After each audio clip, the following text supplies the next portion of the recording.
જૈવિક અણુઓની સૌથી પહેલી આપણે શરૂઆત કરીશું કાર્બોહાઈડ્રેટથી. તો કાર્બોહાઈડ્રેટ એટલે એક પ્રકારનું કાર્બનિક સંયોજન જ છે.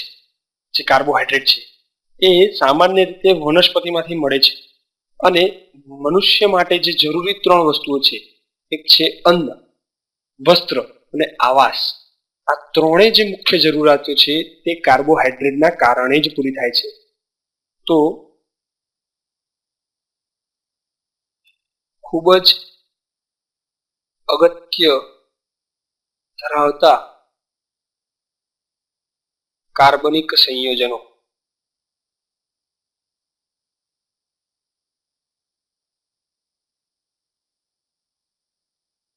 મનુષ્યની જરૂરિયાત માટેના જે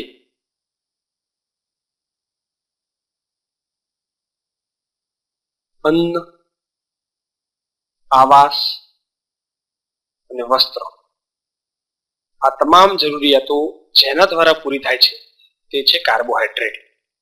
તો આ જે કાર્બોહાઈડ્રેટ છે તેને રાસાયણિક રીતે આપણે જોઈએ તો રાસાયણિક રીતે તે પોલીહાઇડ્રોક્સી આલ્ડીહાઇડ અને પોલીહાઇડ્રોક્સી કીટોનના બનેલા જોવા મળે છે. તો પોલીહાઇડ્રોક્સી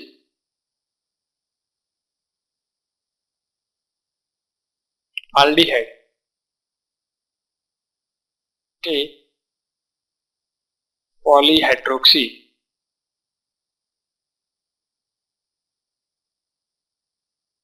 કીટોન ના સંયોજનોને કાર્બોહાઈડ્રેટ તરીકે ઓળખવામાં આવે છે. આ જે સંયોજનો છે એની અંદર મુખ્યત્વે કાર્બન, હાઇડ્રોજન અને ઓક્સિજન તત્વો રહેલા હોય છે. આ જે સંયોજનો હોય છે તેની અંદર હાઇડ્રોજન તત્વો ઓક્સિજન સાથે 2:1 પ્રમાણ રહેલું હોય છે. તેના ઉદાહરણની હું વાત કરું તો તે નીચે પ્રમાણે છે. એક્ઝામ્પલ તરીકે ગ્લુકોઝ.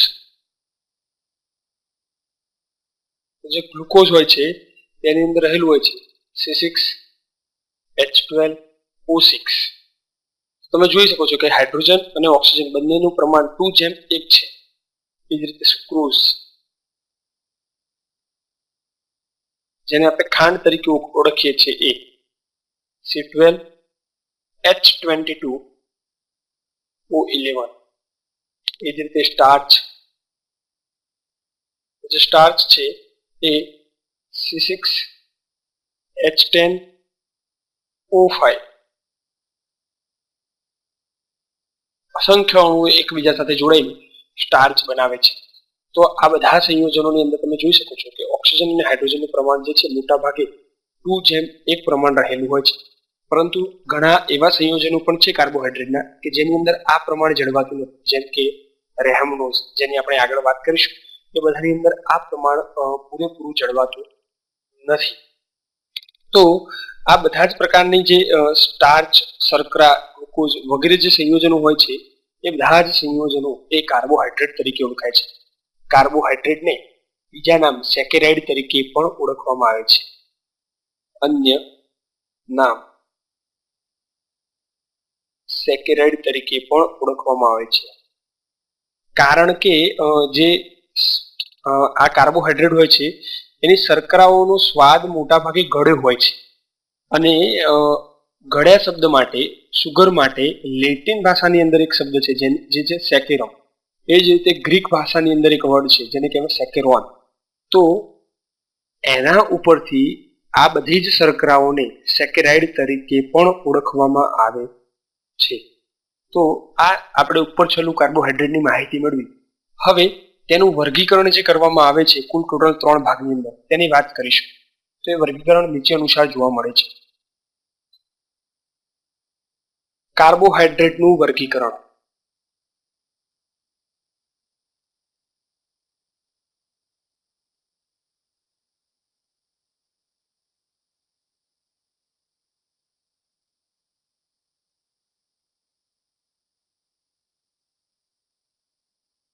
તો વિદ્યાર્થી મિત્રો, જે કાર્બોહાઈડ્રેટ વર્ગ છે એ કાર્બોહાઈડ્રેટ વર્ગનું વર્ગીકરણ મુખ્યત્વે 3 વસ્તુની અંદર કરવામાં આવે છે. એક છે મોનોસેકેરાઇડ,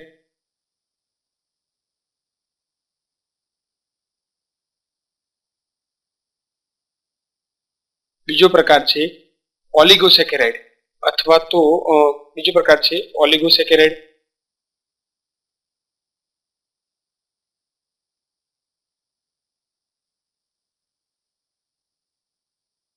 તેના ઉદાહરણની વાત એની અંદર કરીશું.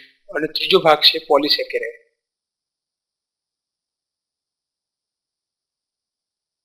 આમ કુલ 3 રીતે કાર્બોહાઈડ્રેટનું વર્ગીકરણ કરવામાં આવે છે. તો 1 બાય 1 દરેક જે ભાગ છે એની વાત આપણે 1 બાય 1 કરીશું. તો સૌથી પહેલા વાત કરીએ મોનોસેકેરાઇડ. તો મોનોસેકેરાઇડ તો આ વર્ગની અંદર મુખ્યત્વે એવા કાર્બોહાઈડ્રેટનો સમાવેશ થાય છે કે જે એકદમ સાદા સ્વરૂપમાં હોય, કે જેનું આગળ વિભાજન ના કરી શકાય. તો જે કાર્બોહાઈડ્રેટનું જળ વિભાજન શક્ય નથી, જે કાર્બોહાઈડ્રેટનું જળ વિભાજન થતું નથી, તેમને મોનોસેકેરાઇડ તરીકે ઓળખવામાં આવે છે.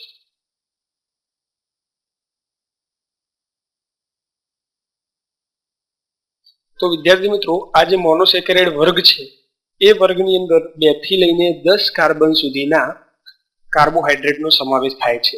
તેનું સામાન્ય સૂત્ર છે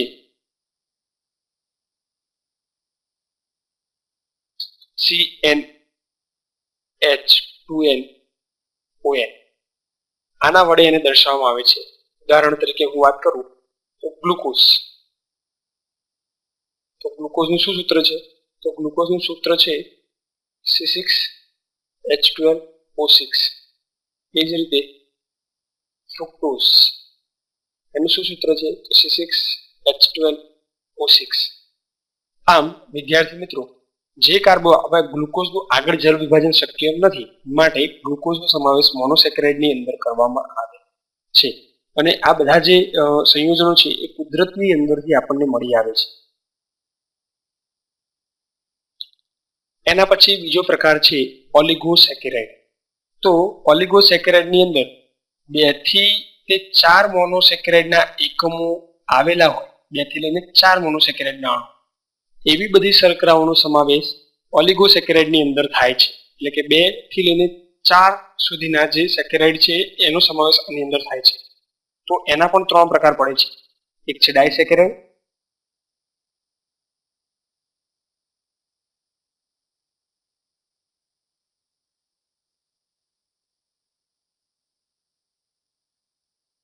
તો જે કાર્બોહાઈડ્રેટનું જળ વિભાજન કરતા તેની અંદરથી મોનોસેકેરાઇડના 2 અણુઓ બને. જે કાર્બોહાઈડ્રેટનું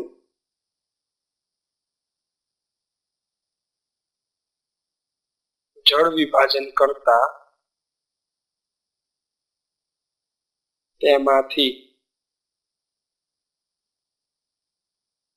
મોનોસેકેરાઇડના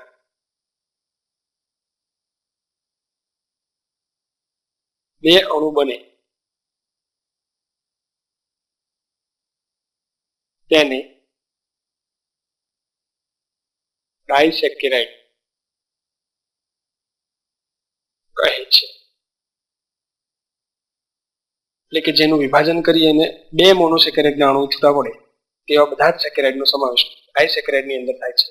એક્ઝામ્પલ તરીકે વાત કરીએ તો સુક્રોઝ,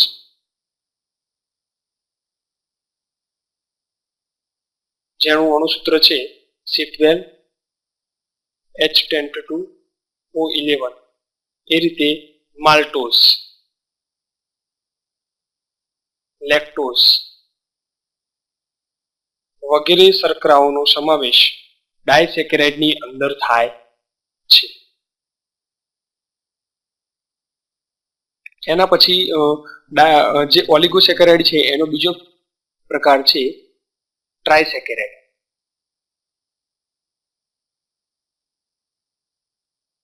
આમ તો આના નામ ઉપરથી જ ખબર પડી જાય છે કે જે સેકેરાઇડનું જે કાર્બોહાઈડ્રેટનું જળ વિભાજન કરતા તેની અંદરથી 3 ટ્રાય એટલે 3 મોનોસેકેરાઇડના અણુઓ છૂટા પડે તો તેને આપણે ટ્રાયસેકેરાઇડ કહીએ છીએ.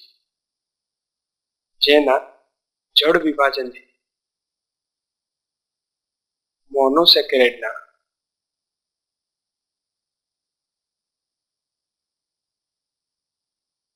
ત્રણ અણુ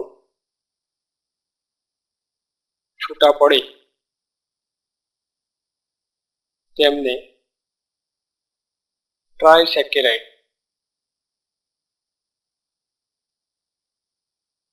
કહેવામાં આવે છે. હવે આ જે ટ્રાયસેકેરાઇડ છે તેના ઉદાહરણો નીચે પ્રમાણે છે. તેનું આમ તો સામાન્ય સૂત્ર સૌથી પહેલા જોઈએ તો સામાન્ય સૂત્ર તેનું CnH2n-4 ON-2 ના સામાન્ય સૂત્ર વડે તેને દર્શાવવામાં આવે છે. તેના ઉદાહરણો છે રેફિનોઝ,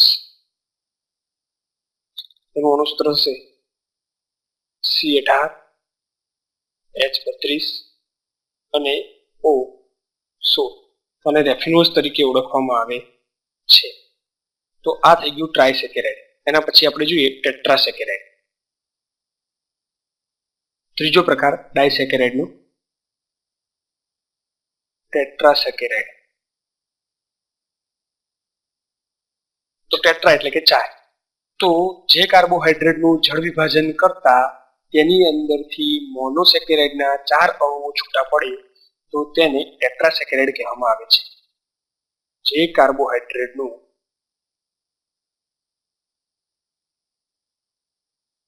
જળ વિભાજન કરતા મોનોસેકેરાઇડના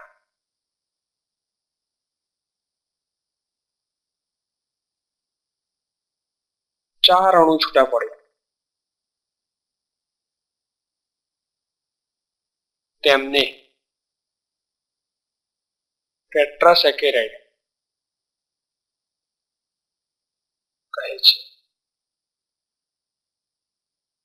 તો એનું સામાન્ય સૂત્ર વિદ્યાર્થી મિત્રો થશે સામાન્ય સૂત્ર CnH2n-6 ON-3 એનું સામાન્ય સૂત્ર છે. તો તેની અંદર કયા કયા પ્રકારના ટેટ્રાસેકેરાઇડનો સમાવેશ થાય છે તો સ્ટેચિયોસ પ્રકારના જે સેકેરાઇડ છે તેને ટેટ્રાસેકેરાઇડ તરીકે ઓળખવામાં આવે છે. તો આ થઈ ગયું ડાયસેકેરાઇડ. આના પછી આપણે વાત કરીશું પોલિસેકેરાઇડ. Number 3 polysaccharide. તો એવા કાર્બોહાઈડ્રેટ કે તે ખૂબ જ સંકીર્ણ બંધારણ ધરાવતા હોય અને તેમનું જળ વિભાજન કરવામાં આવે ત્યારે અનેક પ્રકારના મોનોસેકેરાઇડના અણુ મળે તેને પોલિસેકેરાઇડ તરીકે ઓળખવામાં આવે છે. જે કાર્બોહાઈડ્રેટનું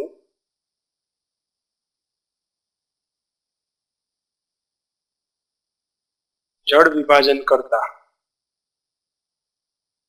વધુ માત્રામાં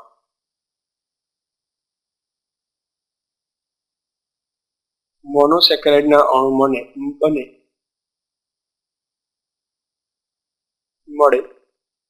તેને પોલિસેકેરાઇડ કહેવામાં આવે છે.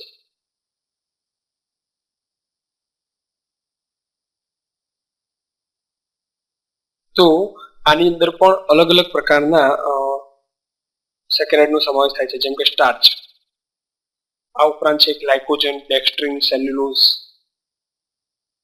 સેલ્યુલોઝ આ ઉપરાંત ડેક્સ્ટ્રિન વગેરે પ્રકારના જે પોલિસેકેરાઇડ છે તેમને આપણે વગેરે પ્રકારના જે ઉદાહરણો છે તેમને પોલિસેકેરાઇડ તરીકે ઓળખવામાં આવે છે. આની અંદર તમે સ્ટાર્ચ અને સેલ્યુલોઝની વાત કરી એ કુદરતમાંથી મળ્યા છે. બાકી ડેક્સ્ટ્રિન અને ગ્લાયકોજન જેવા જે પોલિસેકેરાઇડ છે એ લેબોરેટરીની અંદર બનાવવામાં આવે છે. તો આ બધા જે સેકેરાઇડની તમને વાત કરી 3 સેકેરાઇડની એની અંદરથી મોનોસેકેરાઇડ અને ડાયસેકેરાઇડ ઓલિગોસેકેરાઇડ જે હતા એ સ્ફટિકમય પાણીમાં દ્રાવ્ય અને સ્વાદે ગળ્યા હોય છે. જ્યારે જે છેલ્લા સેકેરાઇડની વાત કરીએ આપણે પોલિસેકેરાઇડ એ પોલિસેકેરાઇડ અસ્ફટિકમય પાણીમાં અદ્રાવ્ય અને સ્વાદ વિહીન જોવા મળે છે. આમ આમનું જો વિભાજન કરવામાં આવે તો મોનોસેકેરાઇડ અને ઓલિગોસેકેરાઇડ છે એમનો સમાવેશ શર્કરાની અંદર થાય છે, જ્યારે પોલિસેકેરાઇડનો સમાવેશ અશર્કરાની અંદર કરવામાં આવે છે.